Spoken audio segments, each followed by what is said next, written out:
Hello and welcome. You're listening to Leveraging Thought Leadership. I'm your host, Bill Sherman, and today we focus on one of my passions, organizational thought leadership.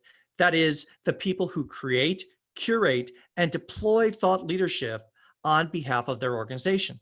My guest today is Matthew Vandenbroek. He's head of thought leadership and the energy industry at WUA, a digital research consultancy in Amsterdam. Matthew, welcome. Thank you. Thanks for having me. Absolutely. So I said in the introduction that you're the head of thought leadership at WUA. What is WUA and how are you using thought leadership? WOO is a digital research agency based in Amsterdam. We're founded in 2008 already, so we're 12 years old this year. We focus on digital experience benchmarking, and that means that we track and research customer journeys and benchmark them all over the world in the globe. So we've only have a focus on digital. And we use thought leadership to spread the word about customer experience benchmarking. Our research models are for both sales journeys and service journeys. So you're using thought leadership to fill the sales pipeline? Yeah, we have it in a combination. Well, thought leadership at our it was in the last couple of years was really a marketing effort, and we are now making the handshake between marketing and sales to keep them more combined as a more commercial organization. But yeah, in the end, all the thought leadership efforts, be it a blog post, be it a podcast like we do, be it a white paper on consumer behavioral psychology, it all narrows down to lead generation and generating new business. Now, is thought leadership in the marketing department or where does it sit in the organization? Well, right now we're more or less have it more in the heart and veins of the whole organization, and that's a bit vague maybe, but I'll try and explain it more. Please do. Yeah, we have more. We have a lot of researchers who have a lot of deep knowledge about customer experience, about the do's and don'ts, and we want to have that knowledge more expanded abroad to different media and also to our clients, be it in white papers or in blog posts or in email newsletters.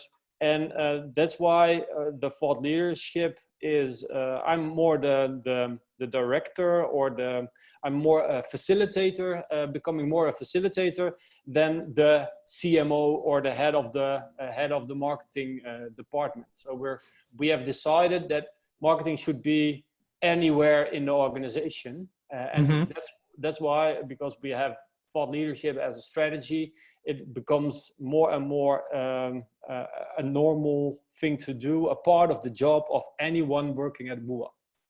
Yeah. So that's interesting. So instead of tapping 3 or 5 people and saying you're responsible for thought leadership, you're talking about thought leadership across the organization and that it's partly everyone's responsibility. Is that what I'm hearing?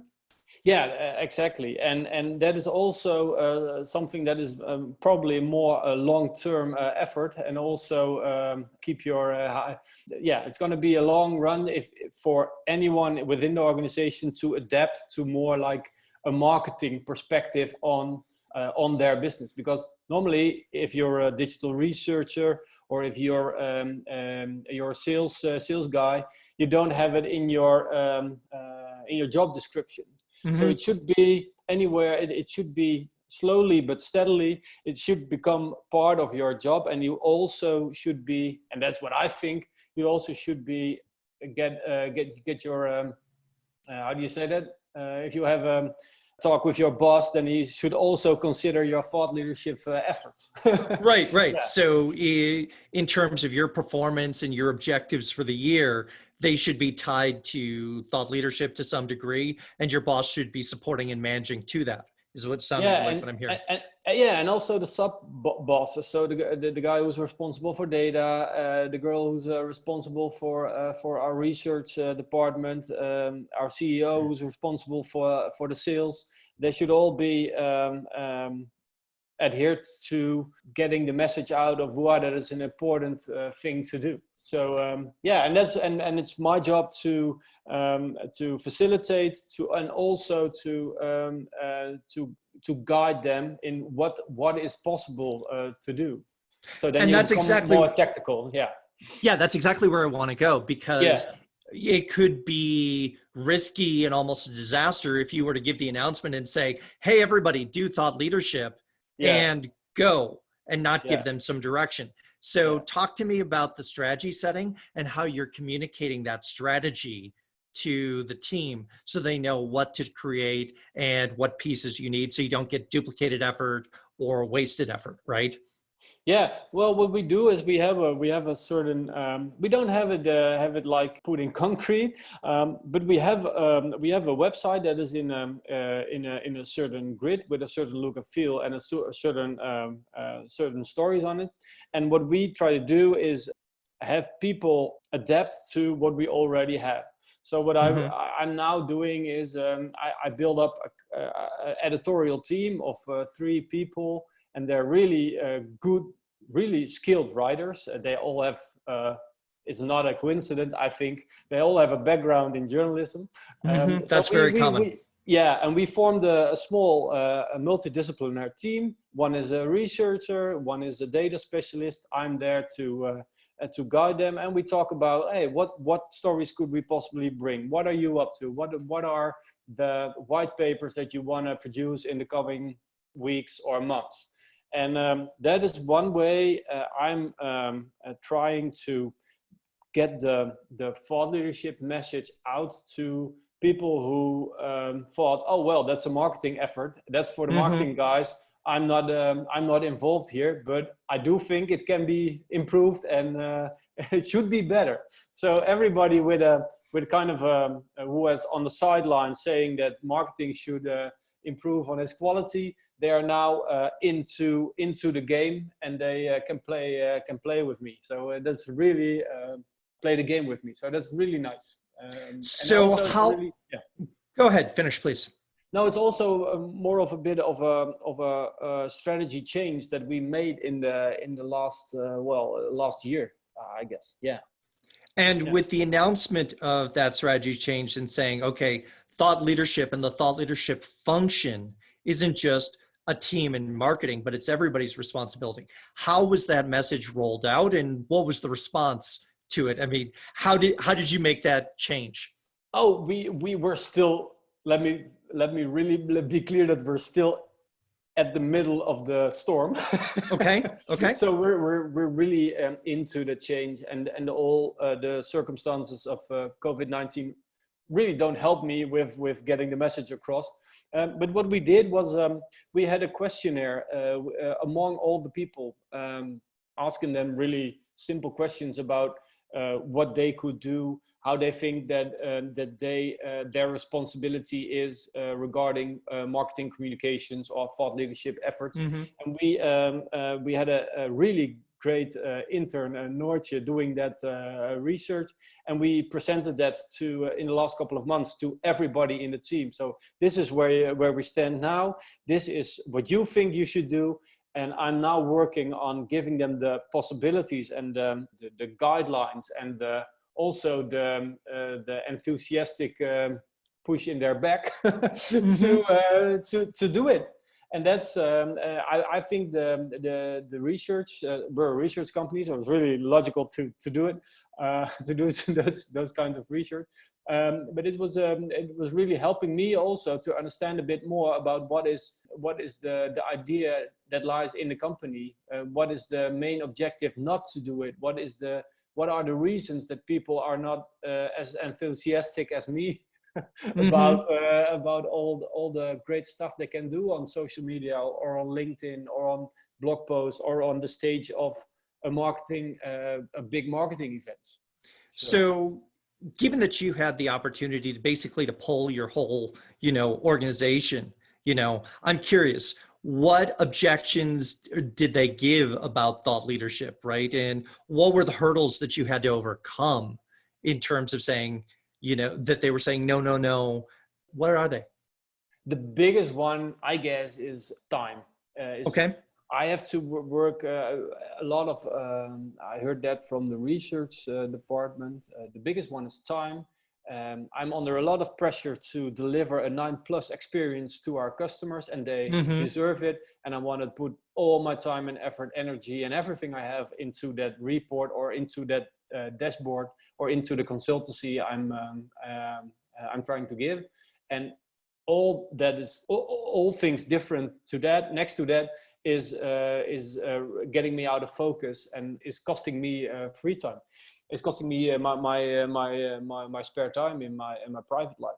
And that's one of the biggest ones. The second one is I don't know what to do. And I thought that was really interesting. And to me, it was really an eye opener. And also I had to do some introspection myself, because I didn't understand how could you not know what to do, because it's a hell of a playground out there. You can do anything. Well, and that could almost be the part that's intimidating, right? It's like, what should I do? I can try to figure out what to do on LinkedIn or Twitter, but what are the right things? And those worlds are ones that change pretty rapidly. And, if you're not following it day after day, it can be more of a challenge. Yeah, I think it is. And maybe it's also very logical, because where we're coming from, there was the marketing department with marketing specialists doing marketing stuff, and sometimes using our research or data in a marketing way. And now it's getting more consolidated, that it's more one voice and more one team effort. And I really like that approach, but I think it may not be the easiest. It's definitely a challenge to build that from a competency instead of just a handful of people out to the whole organization.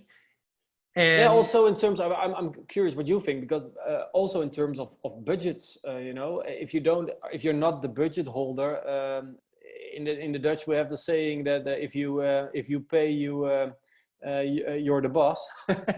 And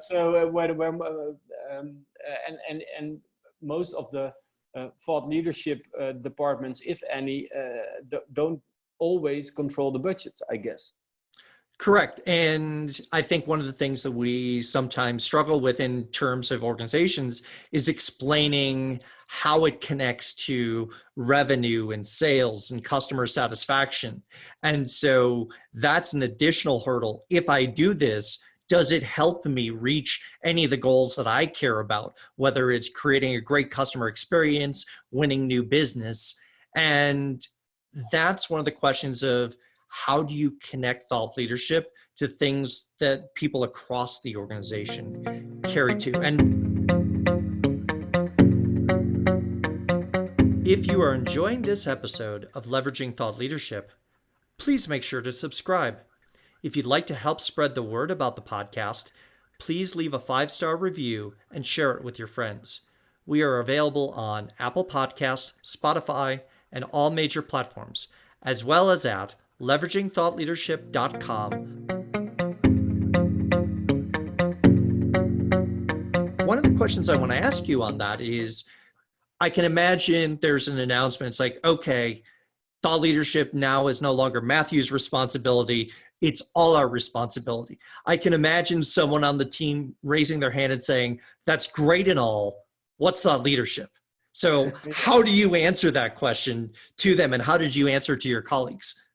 Oh, wow. Well, I always say that thought leadership is a tactic or a strategy to get your message across, at a targeted audience, and not only across, but also in their hearts and minds. So that the message of your company or the vision or the mission really resonates, so that they eventually will trust you as an advisor to get to create business with each other, and that they won't choose a competitor, but they choose you because you're the expert on your topic. And I think, well, at Boa we're really since the start because we've generated and validated our research models ourselves, we're into a really great position to claim thought leadership in the customer experience benchmarking space. So that is what I'm trying to tell to my colleagues why it's important and what it should be. Well, and I think you brought out a couple key points there in terms of communicating a vision, deepening trust, and being the people that are on your client's speed dial when they have a problem. They don't know where to start, they don't know how to solve it, but they know you're good at this and they can say, hey, what do you think, right? That invites the conversation. So, and I know you said you've been in the journey of getting more people to create thought leadership. Do you have a story or a success or a moment that you want to talk about thought leadership at WUA that stands out that you feel went well in terms of doing thought leadership for the organization?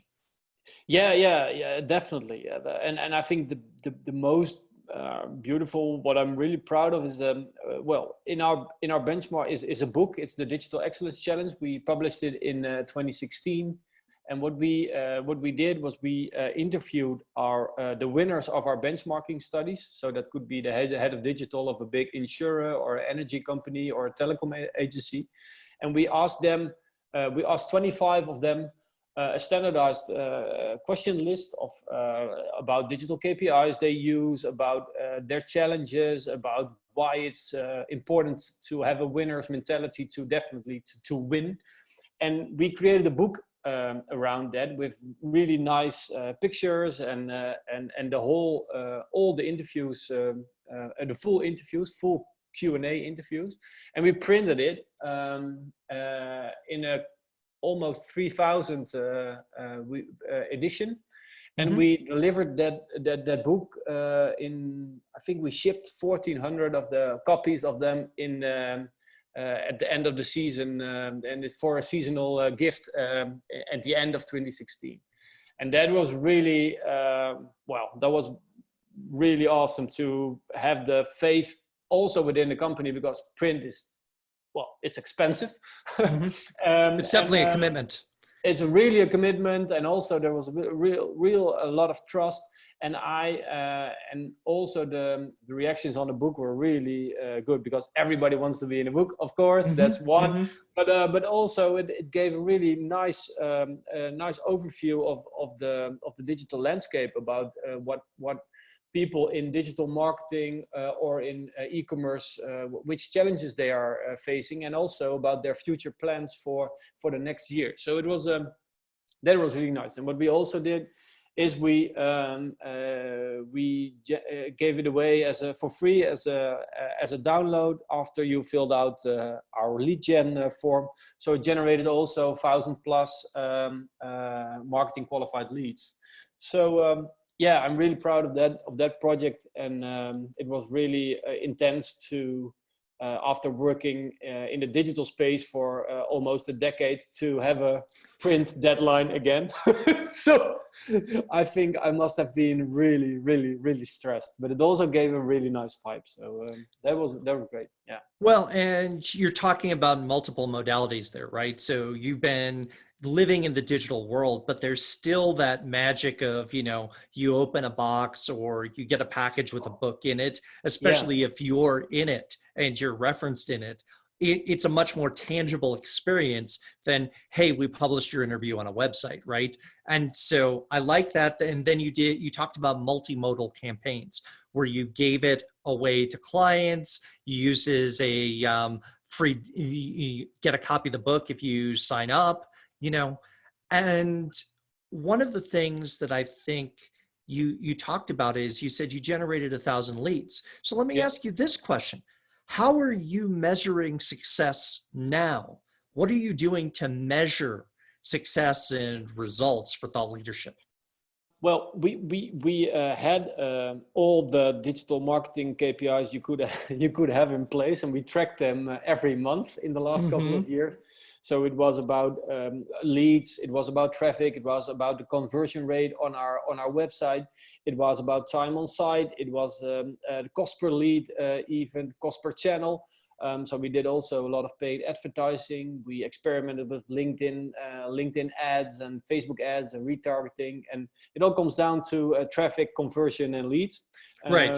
And that was the kind of the marketing department phase we had. But as we started this podcast, we talked about also about lead gen, and about that every effort should be in any way contributes to the bottom line of the company. So we also had the marketing qualified leads to sales qualified lead ratio in place. And those are all, of course, I think they're not really thought leadership KPIs, they're digital marketing KPIs, but we use them to have a sense about what we were doing and if we're moving towards the right direction. Also to set goals, because I think, and we had a really bumpy road in that, but it was really nice to set a target, work on it with a team, and then reach your target. Just in a quantitative idea of, we generated 400 marketing qualified leads in May 2019. So that's a really nice idea to work. That gives a lot of energy and a good vibe. But it's always interesting if you're doing the right things when you're working in a B2B environment. If the marketing qualified leads all suck and the sales department doesn't get any business out of it, then did you do the right thing? Did you track the right KPIs? So that was really a learning curve also there. But yeah. Absolutely. So, and you talked about something in terms of the connection between thought leadership and sales, right? So it doesn't matter that you create a great piece, whether it's digital or physical, and that you want to get it in the hands of the people that are client facing, or you want it to be found through marketing channels. So talk about in-house, the connection that you have with your peers on the marketing side, as well as how you're connecting with sales and sales leadership to make sure that the ideas just don't sit on the shelf at WUA. I'm not sure I understand that question correctly. So let me try this again. Yeah. So in terms of, you've got the thought leadership, you've got a great piece. You either need to get it into the hands of your sales team so they can share with a client. Yeah. Okay. How are you working with your sales team? Okay. Yeah. What we did is, what we normally did is we generated a beautiful white paper or the book or any of the studies we publish. We publish them to a large group of potential clients, but also our clients are also in there, into their industry specific mailing lists.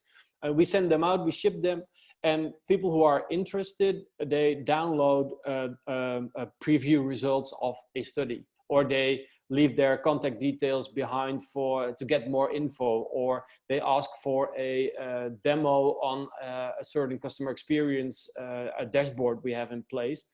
And then the connection with sales steps in. They get we have Autopilot connected to Pipedrive, and they get the lead directly into their pipelines.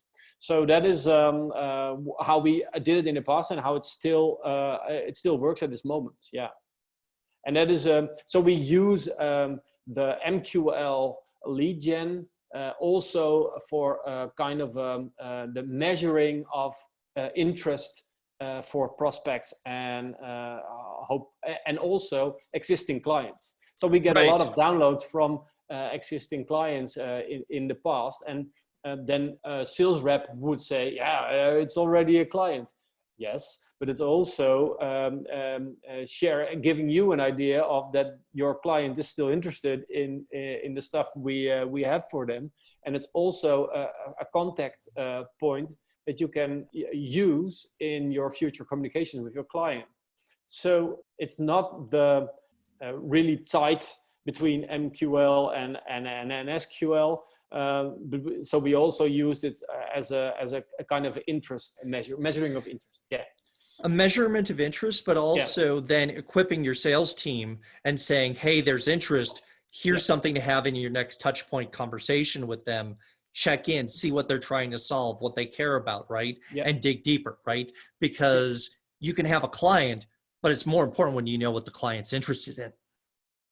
Definitely. So it worked both ways, and we like the book is a great example of a piece of content that we produced and that our sales reps could use as a present, literally as a present to future clients, but also to the existing clients as a moment of gratitude for working with us. That's how we literally used it. Yeah, they deserve it also. Yeah. Well, and that's a nice place, I think, to wrap up on. That thought leadership can also be a gift that you give to people and an expression of gratitude, because there's a human connection of ideas, and that you can share those ideas and express warmth and caring in a way that's more than just filling the pipeline. Those two can exist in parallel, which makes it a very powerful tool. Matthew, thank you very much for joining us on the podcast today. Thank you for having me. Pleasure. If you've enjoyed this episode, please join our LinkedIn group, Organizational Thought Leadership. It's a professional community where thought leadership practitioners talk shop about our field. So if you're someone who creates, curates, or deploys thought leadership for your organization, then please join the conversation in the Organizational Thought Leadership LinkedIn